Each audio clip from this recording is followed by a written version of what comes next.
Sort of break it down like this. Oh, fantastic. He is one of the biggest meatballs on Twitter. I'm an idiot. No, it's okay. Nice to meet you. I'm Mike. Could you please take back Tim Tebow? Oh, awesome. College football in touch. I don't understand where these questions are coming from, Tom. That's about it for Manager's Corner. Go yourself and with your show coming up next on the Baltimore Oriole Baseball Network. I made a note about college sports, and the note just says college sports in general. Whammy! Can't do it. The changes that have happened in the Cub organization are multifold. Boogie boogie. Great stuff. Welcome back to Chicago Sports Update here on Intrepid Audio Productions. Just to all the listeners, thanks for listening.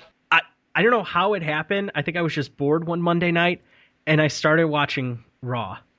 I saw, but it's the worst time to get involved right now because I'm so far behind because of because of football. Like, Yeah, I record them, but I still haven't seen last week's.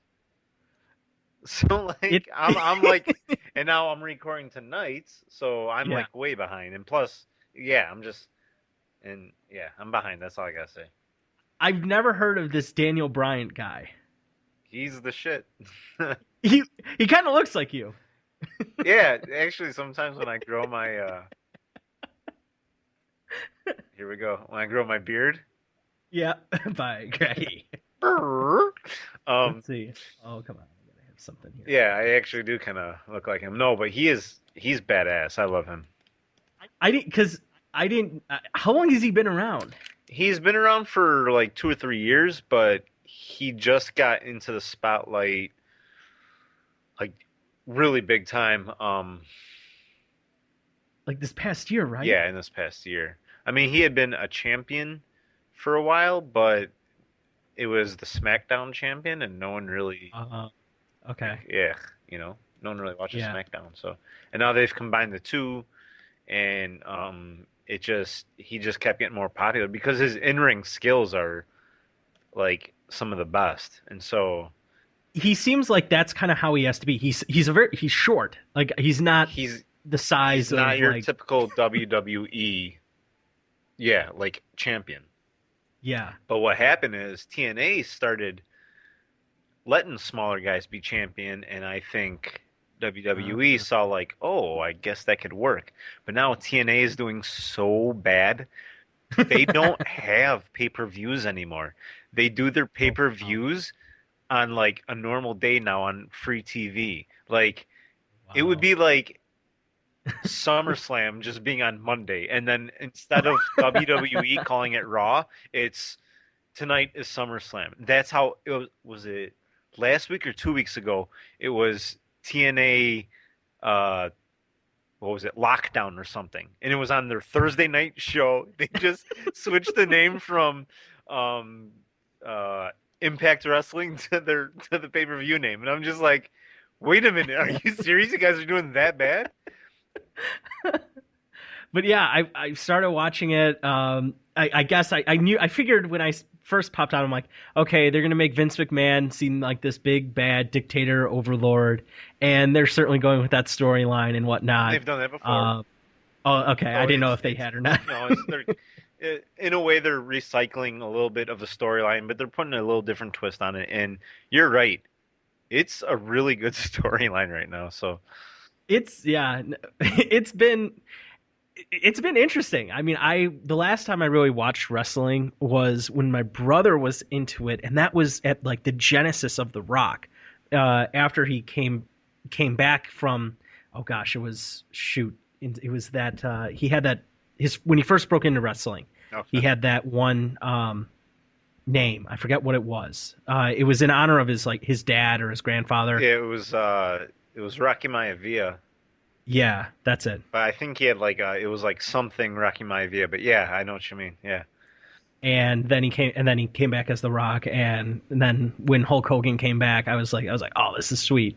And then I had a geometry teacher in high school who was a huge wrestling fan. I mean, and he was this 5'3" black guy who was a football coach. So, he was just seeming like a stereotypical meathead, but he was hilarious.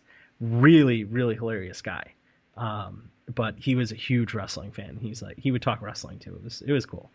So, but yeah, it's kind of fun to see. I don't know all the characters and whatnot as far as like, CM Punk's a good guy, or I can tell Randy Orton's, but the heel right now. Correct. So, and that just switched. I mean, he was a babyface until a few weeks ago, and then they did the turn where they basically cheated Daniel Bryan out of the title, and it became the whole Orton, Triple H, and McMahon family thing. So I kind of like it. It's because Randy Orton is not he's not a good face, but he's a really good heel, so it works. And I think most guys are like that. It's hard to get good faces.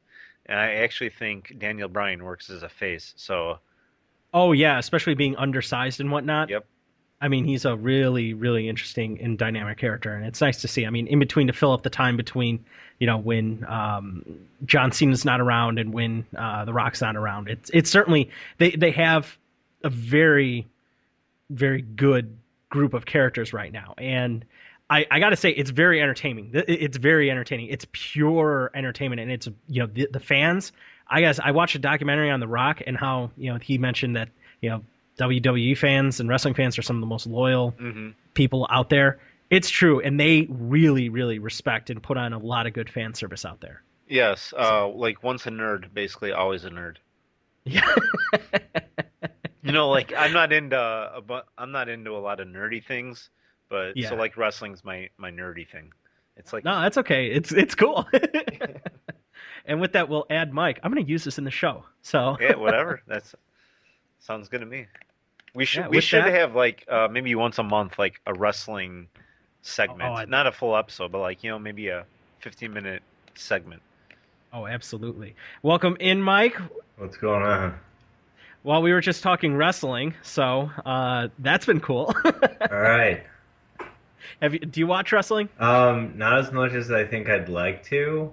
I don't. It's not in the rotation of any like regular TV watching, but I do. If I happen to come across it, I do watch it. Cool. So yeah, there's a guy right now that looks like Daniel Bryan looks a lot like Brandon, I think. No. Oh.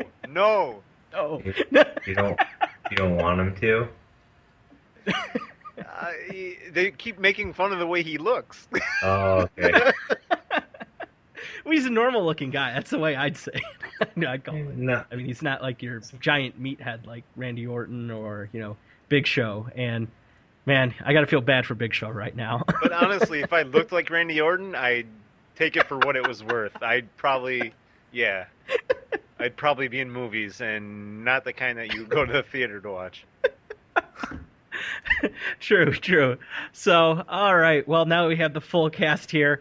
Welcome back to Chicago Sports Update here on IAP Podcast. Yes, Brandon. We got Mike. Oh, it's great to be back. And I got to say, it feels really, really good to be a Bears fan right now. I put it on Twitter after the game. Well, seconds before the end of the game, that I did a victory dance that I'm not particularly proud of, but it's worth it, and I think it's going to become a staple if the way they continue to play continues. Wait, your dance is going to become a staple? Yeah, like that Bud Light commercial. Was it recorded, and can I find it on YouTube? No, but I wouldn't be surprised if it gets recorded in the future. Can you do it alongside Stephen Paya? Hey, Mike, how about that? That got me pumped. Seriously. Apparent.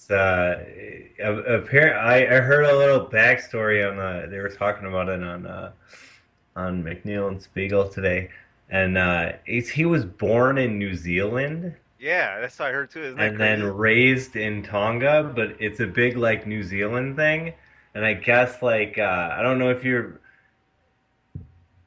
horrible backstory about a story, but I think it's a hilarious story. So when we still had the restaurant, I found this hat one day, and whatever, I held it because I'm like, okay, somebody left their hat there, and after a while, stuff would sit around and people wouldn't come back and get their stuff, and eventually it would find its way home with me. So there was this hat there, and I'm like, oh, this is pretty cool, just a nice winter hat, beanie, and I'm like, so I grab it, and it says it's an Adidas hat, and then it says all I already know. blacks. It Yes. says all blacks on it, and I'm like, okay, whatever. Don't even think of it anything. So like a year goes by, and I'm wearing this hat around, and somebody says to me like, "Oh, you're a fan of the All Blacks," and I'm like, "I just found the hat." So I come to find out that this is like huge, awesome. What is it? It's a rugby team, right? Yes, In, the biggest rugby team there is. like ever. Or like the It's Yankees. it's like the Yankees. It's like Manchester United. It's like that's what they are. And so apparently, like this thing that he was doing is like a big thing in New Zealand, and like when they do it there, it's like everybody does it. So it's like super like if that got you pumped, imagine like 25 guys doing it all in unison. And then imagine if you're the other team watching that. Like, what if your team can't do that? You know what I mean? Or you only got 10 guys that can hang. Like that's got to be demoralizing.